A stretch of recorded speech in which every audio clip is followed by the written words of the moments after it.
My dear brothers and sisters in Jesus Christ, welcome to another episode of Hope.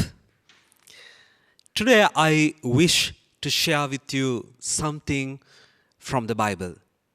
In the Holy Bible, in the book of Exodus, we find the story of Moses and the Israelites coming out of Egypt. As you know, they had to deviate themselves and go through the wilderness, go through the desert in order to reach the promised land that God promised to them. However, in the meantime, they found that there was no food in the desert and there was no water, enough water for them. And they were complaining to Moses. They were hopeless, so to say. Even Moses was at one stage very hopeless of what was going to happen. And he complained to the Lord, Lord, what are you doing? You called me from where I was and you wanted me to go back to Egypt and bring these people out of Egypt and take them to the promised land. But then here I am at a situation where these people are blaming at me and scolding me and finding fault with me for not giving them food and water. What are you going to do? And then the Lord sent them, as you know, manna. But as the Lord sent them manna, He gave several instructions to these people. What are these instructions that He gave through Moses? That is, once manna, the food from heaven, came down to the floor or to the ground, first, they should collect only 2 liters each for one person. And let's say there are 4 people in a family, they are supposed to take just 8 liters, just what is enough for the 4 of them. So they should take just the amount enough for their family members, for their number of family members. And the second instruction God gave them was, they should not collect manna that is enough just for that day, not for another day. They should not collect extra manna because God is anyway going to send manna from heaven once again. So they are not supposed to take an extra bit of manna thinking that God would not send again. But then the Israelites, some of the Israelites broke these 2 instructions. Some of them collected manna even more than what was necessary for them. Let's say there were 5 people and they are supposed to collect 10 liters of manna, but they collected more. And the second reason, some of them were suspicious. Will our Lord send us manna again tomorrow? What if He would not send? So it is better that we collect this food from heaven even for the following day, even for the next week. And they collected more and they collected more because they were not sure whether God would provide them again. But then what happened? What happened at the end? As you know, as it said in the book of Exodus, when they woke up the next day and they opened these buckets, whatever the containers they had the manna on, they saw there was nothing less, there was nothing more. Just enough for that day, just enough for the number of people in the family. That means God had made the extra manna disappeared from their containers, from their buckets. Because God wanted to show them, why are you not hoping in me? Hope in the Lord. That was the message. Hope in the Lord. You need not collect for the other day, for the next day. Believe in the divine providence. I am there to provide for you. Why are you afraid that I might not provide you on the next day, on the following week? I am there for you. So, if you suspect me, I am going to teach you a lesson. I am going to take out whatever the extra amounts that you had collected. What a beautiful story. This leads us to understand that God never wants us to distrust or lose our trust and focus on Him. He's all loving. He's all merciful. He's providing us anyway. So whatever the life situation you are in, you and I are supposed to believe that God provides. God provides. God will never ever abandon us.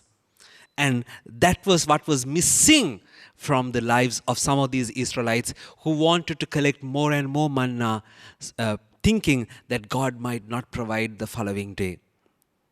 So, my dear friends in Jesus Christ, what about us? What about us living in 2024? Yes, we have enough and more problems. We have a lot of economical problems in the world today. Our financial situation might not be, what is expected of us. Probably we need more food, we need more money, we need more basic human needs to be fulfilled in our families. Yes, there may be less supplies coming our way. But remember, God provides. God provides. That is the hope that we should have. Hope will take away all fears, just as love takes away all fears. Let me say, hope casts out all fears. So, if you're hoping in the Lord, if you're hopeful that God is on your side, He is never going to betray you. So, let us not be like these children of Israel who were going from Egypt to the promised land. Let us not think that He is away from us. Now, the funniest part of this is not that. They had already experienced God's love and mercy. They had already experienced how much God provides for them, because they were sent out of Egypt, or they left Egypt with nothing.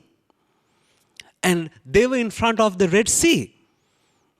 And they could have been killed by the soldiers of Pharaoh. But they were not.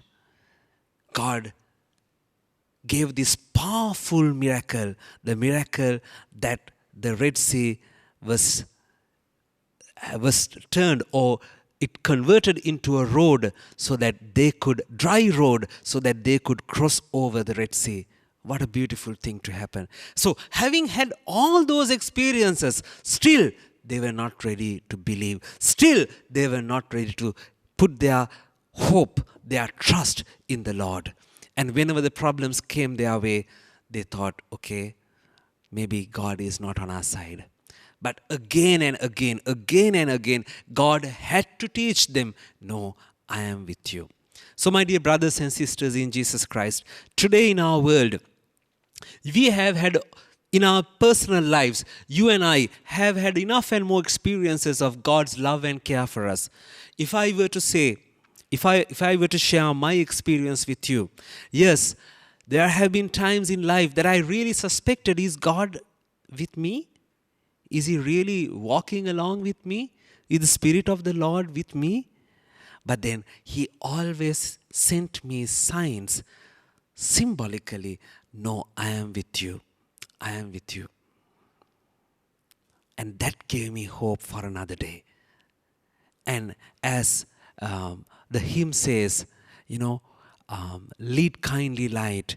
In that beautiful hymn, Lead Kindly Light, there is this beautiful verse.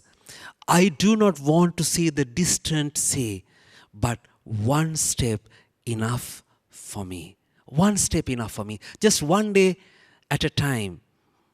As the hymn says, just one day at a time. So just one step is enough for you. You don't have to worry about tomorrow. You don't have to worry about the next week. You don't have to worry about the next month. You don't have to worry about the following year, because God is in control.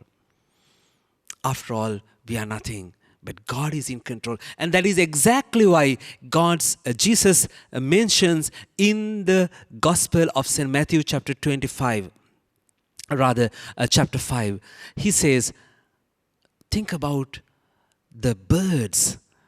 They do not harvest, they do not, cultivate, but the Lord who created them is taking care of them. Think about these flowers. They have been adorned by the Lord, even much better, much more beautiful than King Solomon, who would have been, the richest at that time that people knew. But then Jesus says, not even Not even King Solomon was more beautiful than one of these flowers. So, once again, the message is so clear to us. God provides. That's what Jesus wants us to know and wants us to believe. And my wish, my hope for all of us today is whatever happens in your life, think about your past. Think about the times God has been with you. Think about the moments that God has really provided for you. And then hope for the future, because it is us who change. We may say one thing today and do another thing tomorrow, but God is not like that. God of the past, God of yesterday is the same God of today, and the same God of today will be the same God tomorrow. So He is not going to change. He is the same. So if you have had experiences of faith, experiences of God's love in the past, remember the same God is going to provide for you. Let us not be like these children of Israel, or let's say the people who came out of Egypt through the desert. They suspected and they wanted to collect more and more manna, thinking that God was not going to provide for them. Let's not be like that. Let's be full of hope, full of faith in the Lord. So, let us meet on another day, on another episode, with another episode of Hope. God bless you.